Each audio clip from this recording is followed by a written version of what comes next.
Title: Whispers of the Savannah. In the heart of Africa, among the sprawling plains and under the shadow of the great baobab trees, lived a young girl named Amina. She was a spirited soul, known for her kindness and strength. Her village, nestled near the banks of the Zambezi River, had lived for generations in harmony with the land, respecting their ancestors' traditions and the spirits of the earth. Amina's world changed one hot season when a group of foreign missionaries arrived in her village. They came with their books, their strange language, and their God, and with them came Father Gabriel, a young and compassionate man with gentle eyes and a voice that carried the warmth of the sun. He was unlike anyone Amina had ever met. Father Gabriel wasn't like the other missionaries. Where they saw only conversion, he saw culture. He learned the village's language, sat by the elders' fires, and listened to their stories. He believed in his faith, but he believed even more in love and understanding. It was this tenderness, this open heart, that caught Amina's attention.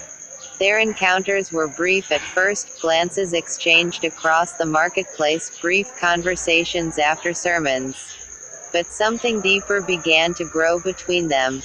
It was dangerous, for Amina's family was deeply rooted in their traditions, and the village elders had warned against the influence of outsiders.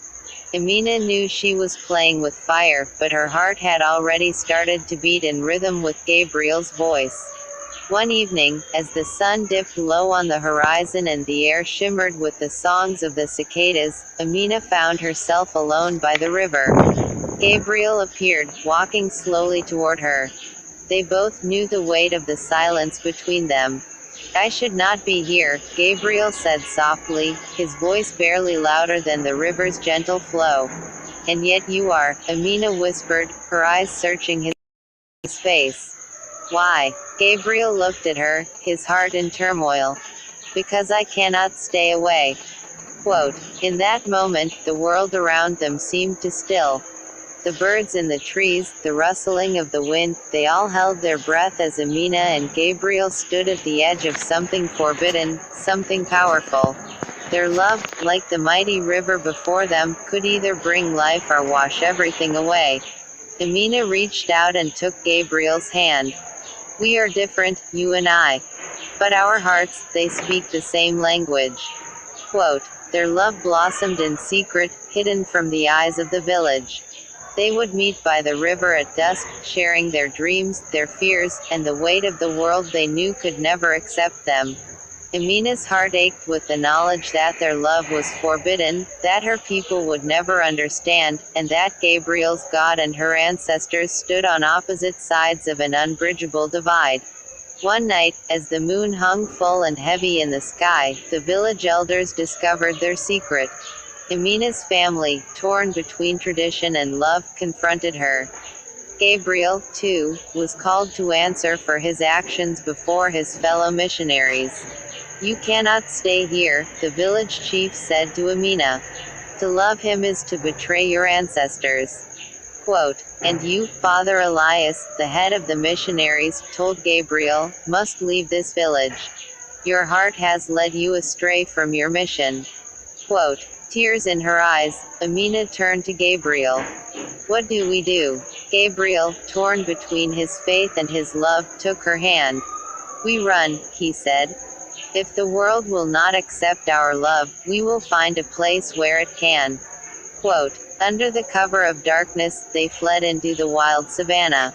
Their journey was perilous, the stars their only guide, and danger lurked in the shadows. But together, they were fearless. They found refuge in a distant land, where no one knew their names, where no one cared about the boundaries that had once kept them apart. Their love, forbidden by the world they had left behind, flourished in the untamed wilderness. The river, the trees, and the sky bore witness to a love that defied all odds, a love that neither tradition nor faith could extinguish. In time, the village and the missionaries would speak of Amina and Gabriel as legends, two souls who followed their hearts into the unknown, carving their own path where none had existed before. And in that distant land, beneath the same sun and stars that had once watched them from afar, Amina and Gabriel built a life together, where love was not forbidden, but celebrated. Visuals. The village show Amina's village with vibrant colors, the people moving in harmony with nature, traditional dances, and ceremonies taking place around a fire. First encounter, Amina and Gabriel exchange a brief glance. A peaceful market scene with soft, warm light, Gabriel standing with his missionary robes, and Amina in traditional dress. Secret meetings, night scenes by the river, Amina and Gabriel holding hands, sharing whispered conversations under a vast starry sky. The moonlight reflects on the water, casting an ethereal glow on them. Confrontation, a stormy night, elders from the village and missionaries standing on opposite sides, their expressions filled with disappointment and anger. Amina and Gabriel standing in the middle, holding each other. The escape, a dramatic moment where Amina